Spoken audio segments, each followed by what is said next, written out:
Good morning बहुत स्वागत है आपका फिट इंडिया के सुपर हिट बुलेटिन में। आपके साथ मैं हूं दीपिका यादव। नमस्कार, गुड मॉर्निंग आप सबके साथ में मैं हूं साक्षी मिश्रा। तो दिल्ली में जबरदस्त ठंड इस वक्त पड़ रही है और स्वर्ण जयंती पार्क में मैं और साक्षी मौजूद हैं। यहीं से आपको हर खबर बता गाजियाबाद के स्वर्ण जयंती पार्क से एक मॉर्निंग अपडेट, एक डिटेल के साथ में आप तक पहुंचाएंगे, तो आप बने रहिए हमारे साथ।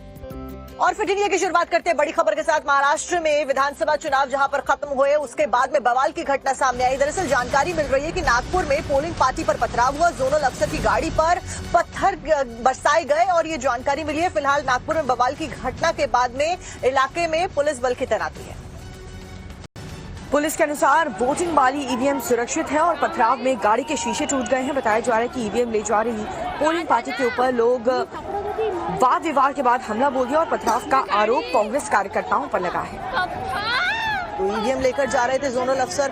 पथराव की घटना पर पुलिस का बड़ा दावा सामने आया। कांग्रेस समर्थकों ने पत्थरबाजी की है, पुलिस का ये कहना है। मौके पर पहुंची पुलिस ने किस तरीके से भीड़ पर काबू किया। पुलिस के अनुसार वोटिंग वाली ईवीएम सुरक्षित है, पथराव में गाड़ी के शीशे टूट गए हैं। अब बताया ये भी जा रहा है कि ईवीएम ले जा रही पोलिंग पार्टी के ऊपर कुछ लोगों वाद विवाद के बाद में हमला बोल दिया गया और पथराव का आरोप अब कांग्रेस कार्यकर्ताओं पर लगा है, जिसके बाद में पुलिस दूसरी तरफ इन्वेस्टिगेशन चालू कर चुकी है। वहीं मौजूदा वक्त में हालात सामान्य है। तो नागपुर से ये कुछ तस्वीरें आप अपनी स्क्रीन पर देख रहे हैं। जब वोटिंग खत्म हो गया था तो एक जोनल ऑफिसर जो है वो कुछ काम के लिए बाहर चले गए थे किसी जेरोक्स सेंटर पर। उनके गाड़ी में जो स्पेयर ईवीएम था, कुछ लोगों को पता चला कि वही शायद G9 ईवीएम है जो पोलिंग में यूज़ किया था। तो इसीलिए फिर वो लोग वहाँ पर इंक्वायर करने के लिए उनके पीछे पड़ गए। उसमें उनके हाथापाई हो गए और गाड़ी का नुकसान हो गया। वो रोकने की कर रहे थे गाड़ी को, बट वहाँ से जोनल ऑफिसर वो गाड़ी अपनी लेकर आ गए। उनके गाड़ी में जो ईवीएम था वो स्पेयर ईवीएम था, वो G9 नहीं था। जो G9 ईवीएम थे वो सारे के सारे पोलिंग स्टेशन में थे। 2024 का आखिरी सबसे बड़ा जो चुनाव है वो अब खत्म हो चुका है। अब इंतजार है हर किसी को रिजल्ट का, लेकिन उससे पहले एग्जिट पोल को लेकर के बाजार काफी ज्यादा गर्म हो चुका है अटकलों का। और ऐसे में सबसे पहले बात करते हैं महाराष्ट्र में हुए विधानसभा चुनावों की, जिसमें 288 सीटों के ऊपर विधानसभा चुनावों के लिए वोटिंग की गई। अब ऐसे में क्या महाराष्ट्र में जो मौजूदा सत्ता में पॉलिटिकल पार्टी है वही वापसी करने वाली है इन 288 सीटों पर, या फिर कोई नई पॉलिटिकल पार्टी आने वाली है? ऐसे में जनता का मूड क्या कहता है, एक रिपोर्ट आपको उसके ऊपर दिखाते हैं। 2 राज्य,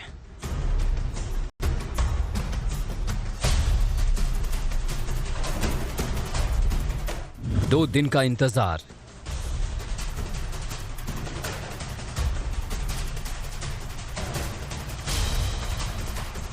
2 बड़े फैसले आने वाले हैं।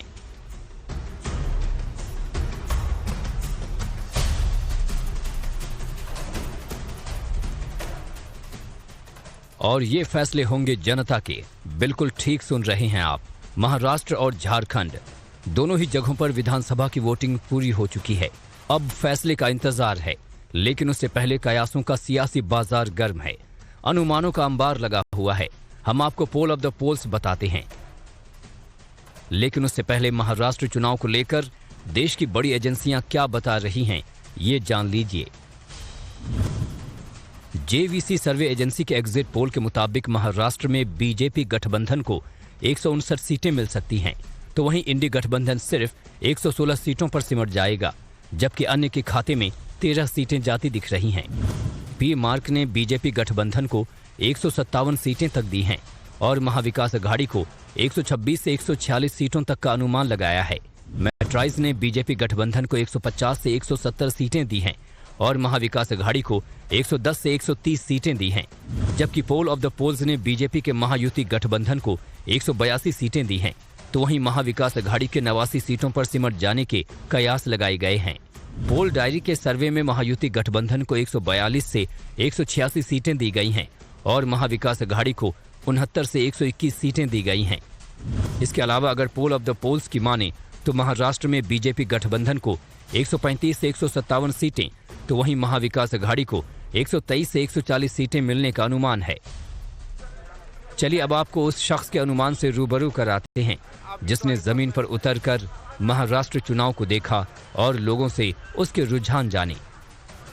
महाराष्ट्र में महायुति और महाविकास अघाड़ी में आमने सामने की टक्कर है। कई सीटों पर मामला बेहद पेचीदा है और कांटे की टक्कर दिखाई दे रही है। तो ऐसे में मेरे हिसाब से महाराष्ट्र में महायुति को करीबन 145 से 155 और महाविकास आघाड़ी को 115 से लेकर 125 सीटें मिल सकती हैं।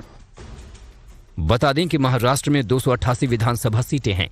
मतलब ये कि बहुमत का आंकड़ा 145 है। 23 नवंबर को वोटों की गिनती होनी है और सही मायने में उसी दिन तय होगा कि जनता किसके पक्ष में है और सत्ता की कुर्सी किसको मिलेगी। और महाराष्ट्र के बाद अब एक बार बात कर लेते हैं झारखंड की, जहां पर भी विधानसभा चुनाव हुए, 2 चरणों में चुनाव संपन्न हुए। ऐसे में एक तरफ जहां हेमंत सोरेन की मौजूदा सरकार झारखंड में बनी हुई है, इंडी गठबंधन के द्वारा ये जद्दोजहद की जा रही है कि किसी तरीके से सत्ता को बनाए रखा जाए, वहीं बीजेपी यहां पर बदलाव के लिए लड़ाई लड़ती हुई नजर आ रही है। ऐसे में सबसे बड़े सवाल यही है कि जनता ने किसे चुना है, जनता की पसंद कौन है। आइए इस पर भी एक खास रिपोर्ट आपको दिखाते हैं।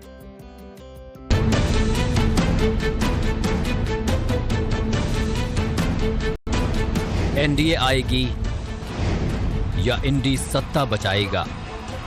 वोटिंग के बाद अब सबकी नजर काउंटिंग पर टिकी है, लेकिन उससे पहले कयासों का बाजार गर्म है, क्योंकि इस बार झारखंड का विधानसभा चुनाव भी बेहद दिलचस्प रहा।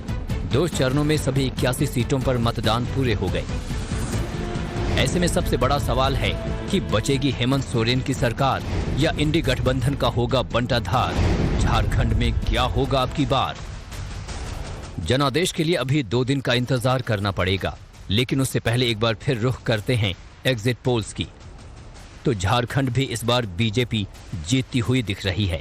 जेवीसी के एग्जिट पोल के मुताबिक बीजेपी गठबंधन को झारखंड में 40 से 44 सीटें मिलने का अनुमान है, जबकि इंडी गठबंधन को 30 से 40 सीटें मिलने के कयास लगाए जा रहे हैं। तो वहीं मैट्राइज के एग्जिट पोल के मुताबिक बीजेपी को 42 से 47 सीटें मिलने की उम्मीद है। तो वहीं सत्ताधारी इंडी गठबंधन को 25 से 30 सीटों से संतोष करना पड़ सकता है। पीपल्स पल्स के एग्जिट पोल की माने तो बीजेपी गठबंधन को 44 से 53 सीटें, तो वहीं इंडी गठबंधन को 25 से 37 सीटें हासिल हो सकती हैं। एक्सिस माई इंडिया के सर्वे से इंडी गठबंधन को बड़ी राहत मिलने वाली है, क्योंकि इसके एग्जिट पोल के मुताबिक जेएमएम, कांग्रेस और आरजेडी गठबंधन को 53 सीटें, जबकि बीजेपी गठबंधन को 25 सीटें मिलने का अनुमान है। इसके अलावा अगर पोल ऑफ द पोल्स की माने तो झारखंड में बीजेपी गठबंधन को 33 से 42 सीटें, तो वहीं इंडी गठबंधन को 30 से 39 सीटें मिलने का अनुमान है। सर्वे से अलग हटकर अगर सियासी बयानबाजी की बात करें तो सुनिए दोनों तरफ से कैसे जीत के दावे किए जा रहे हैं। हम पूर्णतः आश्वस्त हैं कि भारतीय जनता पार्टी और एनडीए को और महाराष्ट्र में महायुति शानदार विजय की तरफ आगे बढ़ रही है। हम यह विश्वास के साथ कह सकते हैं कि मतदान के बाद जो जानकारियां मिली हैं, सभी कयासों से कहीं आगे जाते हुए अभूतपूर्व ढंग से निर्णायक जनादेश इन उपचुनावों में भारतीय जनता पार्टी के पक्ष में आने जा रहा है। बहुमत बिल्कुल हमारे जो इंडिया गठबंधन को दिया है। जेएमएम और कांग्रेस, राजद और वाम दलों की सरकार बनने वाली है, क्योंकि आपने देखा जो ये बम्पर वोटिंग हुई है और जिस तरह से इसमें महिलाओं ने बढ़ चढ़ कर हिस्सा लिया है, उससे ये साबित होता है कि यहाँ सरकार बन रही है। चुनावी वादे के बाद जीत के दावे, ये कोई नई बात नहीं है। सियासत में कोई हारने की बात नहीं करता। बता दें कि झारखंड में बहुमत का आंकड़ा 41 है और इस बार जिस तरह के ट्रेंड देखने को मिले हैं, उससे ये साफ है कि लड़ाई तो कांटे की है।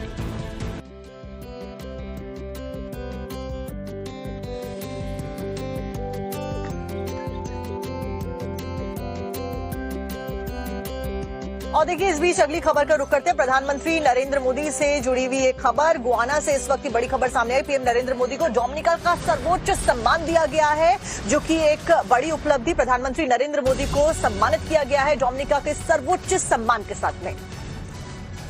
जी आपको बता दें, पीएम मोदी को ये जो सम्मान है वो गुआना में दिया गया है। पीएम मोदी को सम्मानित करने के लिए डोमिनिका की राष्ट्रपति सिल्वेनी बर्टन वहां पर पहुंची थी। और आपको ये भी बता दें कि कोरोना काल के दौरान प्रधानमंत्री मोदी ने डोमिनिका को एक बहुमूल्य उपहार देते हुए कोरोना वैक्सीन एस्ट्राजेनेका 70,000 डोज की आपूर्ति की थी।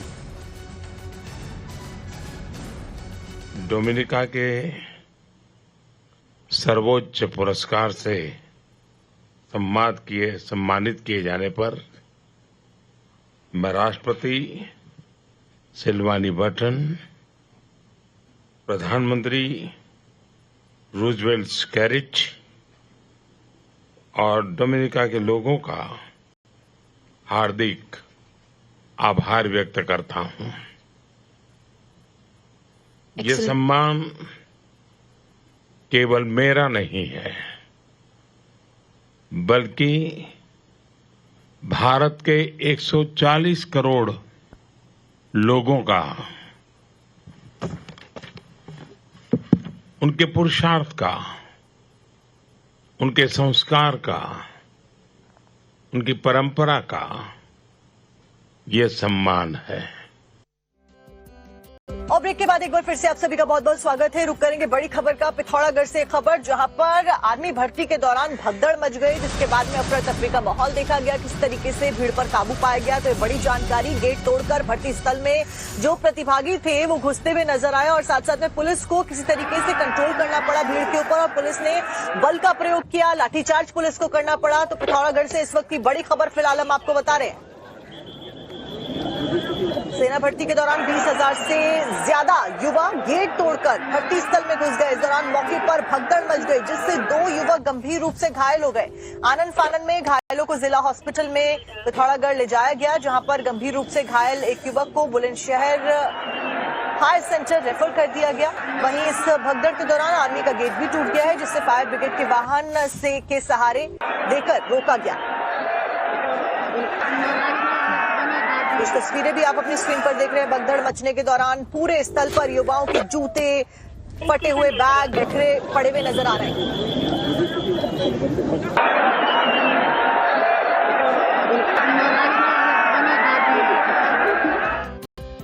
और इस बीच रुक करेंगे बड़ी खबर का। दिल्ली के सीमापुरी से ये बड़ी खबर सामने आ रही है, जहां पर दुकान में घुसकर दंपत्ति के साथ में मारपीट की गई और जब इन्होंने रोका तो फायरिंग को अंजाम दिया गया। इस फायरिंग के बाद में पूरे इलाके में जो अफरा तफरी का माहौल है वो देखा जा सकता है।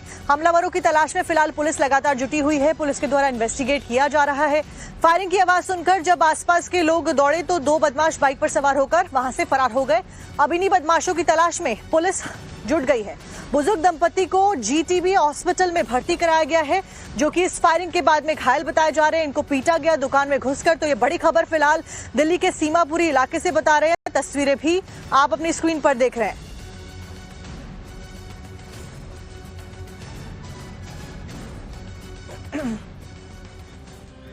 और इस बीच बड़ी खबर जम्मू कश्मीर के डोडा से, जहां पर एक कार एक्सीडेंट हुआ है। इस कार हादसे में एक शख्स की मौत की जानकारी मिल रही है।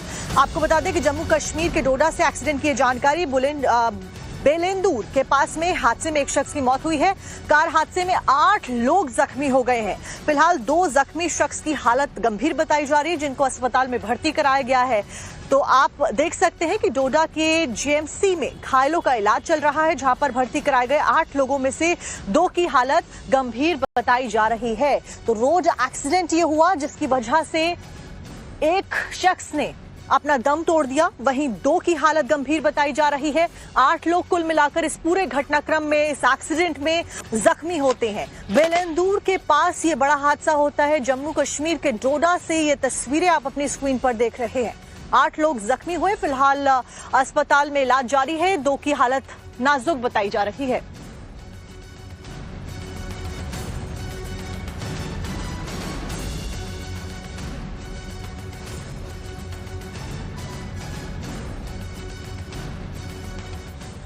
और अगली खबर हम आपको करहल से बताने वाले हैं, जहां पर यूपी के मैनपुरी में एक युवती की हत्या के मामले में माहौल गर्मा गया है। दरअसल पूरा मामला करहल विधानसभा सीट का है, जहां पर वोटिंग के दौरान एक बड़ी घटना सामने आई।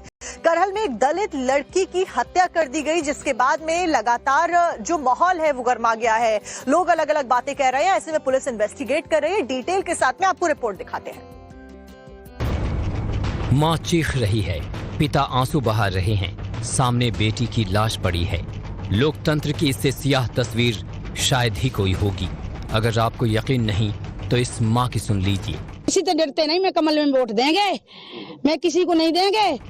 माँ की ये चीखें दिल को चीर देने वाली हैं। आरोप संगीन है और सियासत के लिए इससे शर्मनाक कोई और आरोप हो ही नहीं सकता। जहाँ बैलेट का जोर चलना चाहिए वहाँ बुलेट का खौफ चलाने की कवायद है। सुनिए बेबस पिता के मुताबिक इस हत्या की वजह क्या है। दुर्गा वोट काय में दिए जाने का, बिटिया ने का फूल में दिए, जो वो लोग बॉम्बे डार साइकिल में क्या साइकिल बनाई दिए तो हम दुरगिया नहीं मुर्गिया बना दिए। इस दलित बेटी की जान सिर्फ इसलिए गई क्योंकि उसने अपने लोकतांत्रिक अधिकार का इस्तेमाल किया, और ये हुआ उत्तर प्रदेश के करहल में। वही करहल जिसे समाजवादी पार्टी का गढ़ माना जाता है, वही करहल जहां उपचुनाव के लिए वोटिंग हुई, वही करहल जहां से समाजवादी पार्टी के अध्यक्ष अखिलेश यादव विधायक हुआ करते थे। ये वही करहल है जहां से अखिलेश यादव के भतीजे तेज प्रताप यादव मैदान में हैं। मौत और मातम के बीच की लड़ाई वोट को लेकर है। बीजेपी ने इस सीट पर अखिलेश के चचेरे भाई और आजमगढ़ से सांसद धर्मेंद्र यादव के बहनोई अनुजेश यादव को उतारकर मुकाबले को कड़ा बना दिया। तो क्या यादव वोट के बंटवारे से समाजवादी पार्टी बौखला गई है? सवाल इसलिए क्योंकि एक दलित बेटी की हत्या ने करहल के सियासी माहौल की पोल खोल कर रख दी है। बता दें कि यूपी की 9 सीटों के लिए उपचुनाव हुए और एग्जिट पोल की माने तो यूपी उपचुनाव में बीजेपी गठबंधन को 6 सीटें मिल सकती हैं, तो वहीं सिर्फ 3 सीटों पर समाजवादी पार्टी को संतोष करना पड़ सकता है। अगर ये एग्जिट पोल सही तो क्या अपनी हार को समाजवादी पार्टी पचा नहीं पा रही है? आखिर उस दलित बेटी की हत्या की सच्चाई क्या है?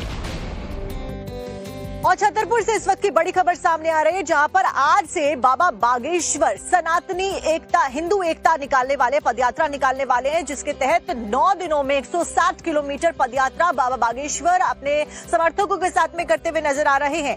आने वाले हैं बागेश्वर धाम से धीरेन्द्र कृष्ण शास्त्री की यह यात्रा निकलेगी। बागेश्वर धाम से ओरछा धाम तक ये पदयात्रा निकाली जाएगी। दरअसल आपको याद होगा भी हाल फिलहाल में धर्म संसद भी आयोजित की गई थी, जिसमें बड़े बड़े धर्मगुरुओं ने हिस्सा लिया था, और उसके बाद से ही उससे पहले से ही ये मांग उठाई जा रही थी कि वक्फ बोर्ड की तर्ज पर ही हिंदू सनातनी बोर्ड बनाया जाए, और उसी को लेकर उसी मांग को लेकर ये पदयात्रा की शुरुआत अब होने वाली है आज से।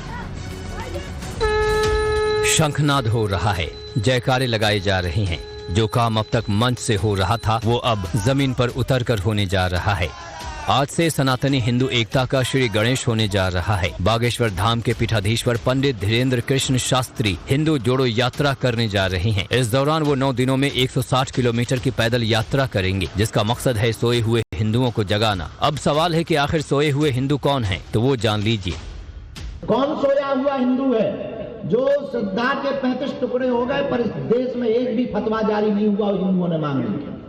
कौन सोए हुए हिंदू हैं? वक्फ बोर्ड की 2005 तक महज कुछ हजार एकड़ जमीन थी, आज 8.5 लाख एकड़ जमीन हो गई, फिर भी हिंदू चुप बैठा है, फिर भी हिंदू कायर बना बैठा है। वो सोया हुआ हिंदू। कौन सोया हुआ हिंदू है? जो 500 सालों से राम की लड़ाई को कोर्ट में लड़ रहा था, राम के राज्य में और राम की जन्मभूमि के लिए और राम के ही भगत और अपने ही भगवान को जिताने के लिए कोर्ट में जा रहे हैं। बाबा बागेश्वर के इस पैदल यात्रा का असल मकसद है जाति व्यवस्था पर चोट करना, ताकि पहले समाज में सदियों से चले आ रहे इस बंटवारे पर लगाम लगाया जाए, जिसके तहत हिंदू जातियों में बंटा हुआ है। क्योंकि जब तक एकता नहीं होगी तब तक हिंदू जागेगा नहीं। कौन सोया हुआ हिंदू है? वो सोए हुए हिंदू हैं जिनके भगवान कृष्ण गीता आदर्श है। उन भगवान कृष्ण को भी जन्मभूमि में बैठने नहीं दिया जा रहा। कौन सोए हुए हिंदू हैं? वो सोए हुए हिंदू हैं कि बहराइच में गोली मार दी जाती है। कौन सोए हुए हिंदू हैं? कोलकाता की डॉक्टर बिटिया को मार दिया जाता है रेप करके, और विधर्मी भाग जाते हैं देश से बाहर और देश में एक भी फतवा जारी नहीं होता। कौन सोए हुए हिंदू हैं? वो सोए हुए हिंदू हैं जो गजवाए हिंद सुनकर के भी चुप हैं और उनकी जबान तक नहीं खुल रही है। कौन सोए हुए हिंदू हैं? वो सोए हुए हिंदू हैं जिसने आदर्श जैसे छोटे बच्चे 8 साल के बच्चे, हेमराज जैसे 9 साल के बच्चों को धर्म विरोधी चाकुओं से मार दिया। हिंदू की मुंह से चूं तक आवाज नहीं निकली कि सोए हुए हिंदुओं को हमें जगाना। बाबा बागेश्वर के इस पद यात्रा में देश भर की कई जानी मानी हस्तियां शामिल होने जा रही हैं। इसके अलावा बड़ी तादाद में श्रद्धालु भी छतरपुर पहुंच चुके हैं। देखिए शोर आप देख रहे होंगे, तमाम जो श्रद्धालु है इस समय शामिल होने के लिए यहाँ पर पहुंचे हुए हैं और उत्साह सभी के अंदर है, उत्साह सभी में है। बाबा बागेश्वर ने समाज सुधार के लिए जो हुंकार भरी है, क्या इसका असर समाज के निचले पायदान तक पहुंचेगा? क्या सच में हिंदुओं को जागने की जरूरत है? सवाल कई और हैं, लेकिन इस पर जनता का जवाब क्या है आप खुद सुनिए। हिंदू एक होंगे। गुरुजी बहुत अच्छा काम कर रहे हैं। हमको गुरुजी का जो संकल्प है हमको उसको पूरा करना है। हमारा एक ही उद्देश्य है, हिंदू राष्ट्र बनना चाहिए और सब लोग एक हों। जी अभी बटे हुए हैं बटे हुए हैं जी सर, जी सर अभी जाति में बटे हुए हैं। जातिवाद है, जाति खत्म होगा जब तो हिंदू राष्ट्र होगा। छतरपुर से शुरू होने जा रही ये यात्रा ओरछा तक निकाली जानी है, जिसके लिए पुलिस ने रूट चार्ट भी जारी कर दिया है। यात्रा पुलिस प्रशासन की कड़ी सुरक्षा के बीच निकाली जाएगी। यात्रा के दौरान बड़ी तादाद में पुलिस बल तैनात रहेगा। और इस बीच एक और बड़ी खबर आपको बताने जा रहे हैं, जहां पर नवभारत से पंडित धीरेन्द्र शास्त्री ने कहा कि जातियों में बटे हिंदुओं को एक करना मकसद है। देश में कोई भी अगड़ा नहीं और कोई भी पिछड़ा नहीं। तो ये बड़ा बयान बाबा बागेश्वर के द्वारा, धीरेन्द्र कृष्ण शास्त्री के द्वारा दिया गया है। और हम सब मिलकर एक साथ में भोजन करेंगे। बाबा बागेश्वर ने कहा आज देश को सनातन यात्रा की जरूरत है, देश को बांग्लादेश होने से बचाना है। तो सनातन हिंदू पद यात्रा आज बाबा बागेश्वर निकालने वाले हैं और ये यात्रा 9 दिनों तक चलने वाली है। इस बीच ये बयान भी बाबा बागेश्वर का सामने आया है। हिंदुओं को एक करने के लिए, जात पात का अंतर मिटाने के लिए बागेश्वर धाम के पीठाधीश्वर पंडित धीरेन्द्र कृष्ण शास्त्री पद यात्रा करने जा रहे हैं। और उससे पहले ये तस्वीरें आप देख पा रहे होंगे, हर तरफ रोशनी जगमगा रही है। पंडित धीरेन्द्र कृष्ण शास्त्री के धाम पर ये लोग आए हैं और जयकारे के साथ इंतजार कर रहे हैं यात्रा के शुरू होने का। जिस उद्देश्य से आप ये यात्रा शुरू करने जा रहे हैं, आपको लगता है कि इस यात्रा से उसमें सफलता आपको निश्चित? एक ही है, हमारा उद्देश्य सिर्फ एक ही है, सामाजिक समरसता, जातियों में बटे हुए हिंदुओं को एक करना। आपने कहा कि उद्देश्य सफल होगा कि नहीं होगा, सफल का पहला बिगुल यहीं सामने से बज गया है। बागेश्वर धाम पर अंगड़ा और पिछड़ा, ब्राह्मण, क्षत्रिय, वैश्य और शूद्र चारों एक साथ खड़े हुए हैं और हम सब मिलकर एक साथ भोजन करेंगे। इस देश में कोई बड़ा छोटा नहीं होगा। ये आपको मैं लगातार दिखा रहा हूँ। महाराज, एक चीज जानना चाह रहा हूँ, इसकी आवश्यकता आपको क्यों महसूस हुई? अब आप कल से यात्रा शुरू करने जा रहे हैं, आवश्यकता क्या महसूस हुई? अगर आवश्यकता नहीं होती तो क्या देश में हिंदुओं पर इतने अत्याचार होते? क्या रामायण को जलाया जाता? क्या पालघर के संतों को मारा जाता? क्या कोलकाता की डॉक्टर बेटी का रेप करके उसको मारा जाता? क्या रामचरितमानस को जलाते? क्या नूह, मेवात, मणिपुर जैसे क्षेत्रों को जलाया जाता? क्या पश्चिम बंगाल में दुर्गा के पंडालों में आग लगाई जाती? क्या राम की यात्रा पर पत्थर फेंके जाते? अगर जरूरत ना होती तो क्या हम मूर्ख हैं? हमको तो सांप ने काटा नहीं है, ना पागल कुत्ते ने काटा है। तो हमें ये पता है कि ये एक हैं, इसलिए ये लोग बेचारे मर रहे हैं। हमें राजनीति करनी नहीं है और कथा के द्वारा सब कोई हमें जानता था ही, तो पहचान की भी जरूरत नहीं। हनुमान जी की सेवा करनी है, उन्हीं में अपना जीवन गुजारना है, सब लोगों की मदद करनी है, गरीब बेटियों का विवाह करवाना है और कैंसर हॉस्पिटल बनाना। हमारे तो लक्ष्य फिक्स थे। हमने ये जो जान हथेली पर रखी, इसका एक ही कारण है, कहीं ये हिंदू बट ना जाएं और कहीं हमारा भारत बांग्लादेश। एशियन महिला हॉकी चैंपियनशिप ट्रॉफी भारत ने जीत ली है। टीम इंडिया ने चीन को 1-0 से हराकर ये जीत हासिल की। और इस दौरान खेल मंत्री मनसुख मांडविया भी मैदान में मौजूद रहे। साथ साथ में बिहार के डिप्टी सीएम सम्राट चौधरी की भी मौजूदगी रही। मैदान की अगर बात की जाए तो तिरंगों के साथ साथ में भगवा झंडे भी लहराते हुए नजर आ रहे हैं। हॉकी प्रेमी भी बड़ी तादाद में वहां पर मौजूद रहे। रिपोर्ट में आपको डिटेल के साथ दिखाते हैं। चक दे इंडिया, ये जीत शानदार है, ये जीत लाजवाब है। भारत की कुड़ियों ने सचमुच इतिहास रच दिया है। राजगीर की जिस धरती पर हजारों सालों पहले भीम ने पटखनी देकर मगध के क्रूर शासक जरासंध का अंत किया था, उसी धरती पर हिंद की बेटियों ने चीन को पटखनी दी है। जी हां, भारतीय महिला हॉकी टीम ने एशियन चैंपियंस ट्रॉफी पर कब्जा कर लिया है। राजगीर हॉकी स्टेडियम में खेले गए फाइनल मैच में भारतीय टीम ने चीन की महिला टीम को 1-0 से हरा दिया। फाइनल मैच का एकमात्र और निर्णायक गोल दीपिका ने किया, जिससे भारतीय टीम अपना खिताब बचाने में कामयाब रही। सबसे खास बात यह रही कि भारत ने पूरे टूर्नामेंट में अपना अजेय रिकॉर्ड कायम रखा। एशियन चैंपियंस ट्रॉफी का खिताब जीतने पर जहां पूरा देश खुश है, तो वहीं बिहार सरकार ने हॉकी टीम के लिए खजाना खोल दिया है। सीएम नीतीश कुमार ने भारतीय महिला हॉकी टीम के खिलाड़ियों को 10-10 लाख और टीम के बाकी सपोर्ट स्टाफ को भी 5-5 लाख रुपए इनाम देने का ऐलान किया है। साथ ही भारतीय महिला टीम को शुभकामनाएं दी हैं। केंद्रीय खेल मंत्री डॉक्टर मनसुख मांडविया और बिहार सरकार के डिप्टी सीएम सम्राट चौधरी भी फाइनल मैच देखने पहुंचे थे। सबसे पहले तो मैं women's Asian hockey championship Indian team ने जीत ली है, इसलिए मैं भारतीय टीम को बधाई देता हूं, अभिनंदन करता हूं। बिहार गवर्नमेंट को भी अभिनंदन देता हूँ, जिन्होंने इस चैंपियनशिप का आयोजन बिहार में करा। और आज मैं घोषणा करता हूँ कि खेलो इंडिया यूथ गेम्स 2025 2025 के खेलो इंडिया यूथ गेम्स बिहार में की जाएगी। भारतीय महिला टीम की जीत पर बिहार के डिप्टी सीएम सम्राट चौधरी गदगद नजर आए। उन्होंने कहा कि राजगीर में इंटरनेशनल क्रिकेट स्टेडियम भी बनकर तैयार होगा।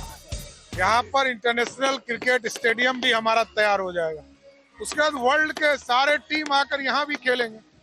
पटना में भी हम लोग एक भव्य स्टेडियम बनाने का काम शुरू कर चुके हैं और आगे भी 9 प्रमंडलों में इसी तरह का खेल गांव बनाने की परंपरा हम शुरुआत करेंगे। बिहार सरकार ने एशियन हॉकी चैंपियंस ट्रॉफी का सफल आयोजन कर दिखा दिया कि वो बड़े से बड़े टूर्नामेंट के आयोजन का काबिलियत रखता है। तो वहीं सरकार की ओर से की गई व्यवस्थाओं और सुविधाओं को लेकर खिलाड़ी भी काफी खुश हैं। हमें बहुत अच्छा लगा, जैसे हमें कोई भी प्रॉब्लम नहीं हुआ, हमें बहुत अच्छा, जैसे सेफ्टी भी बहुत अच्छा फील हो रहा था। तो कहीं भी जा रहे थे तो हमारे साथ एक अच्छी सिक्योरिटी थी, तो बहुत अच्छा अंदर से फील हो रहा था। तो बहुत अच्छा लगा यहाँ के और यहाँ के ऑडियंस एंड जो भी यहाँ पे हमें सपोर्ट कर रहे थे उनको बहुत बहुत थैंक यू। आने वाला दिन में और यहाँ मैच कराइए ताकि आने वाले बच्चों के लिए काफी ज्यादा हेल्प होगी। तो इतना ही बहुत मैं थैंक यू। भारत की इस ऐतिहासिक जीत ने न केवल देश का मान बढ़ाया है बल्कि एशिया में महिला हॉकी में भारत की श्रेष्ठता को और मजबूत किया है। तो वहीं बिहार सरकार की इस पहल ने राज्य और देश में खेलों को बढ़ावा देने के प्रति अपनी प्रतिबद्धता को और मजबूत किया है और इस सफल आयोजन से भविष्य में और भी इंटरनेशनल खेलों के आयोजन का मार्ग प्रशस्त होगा।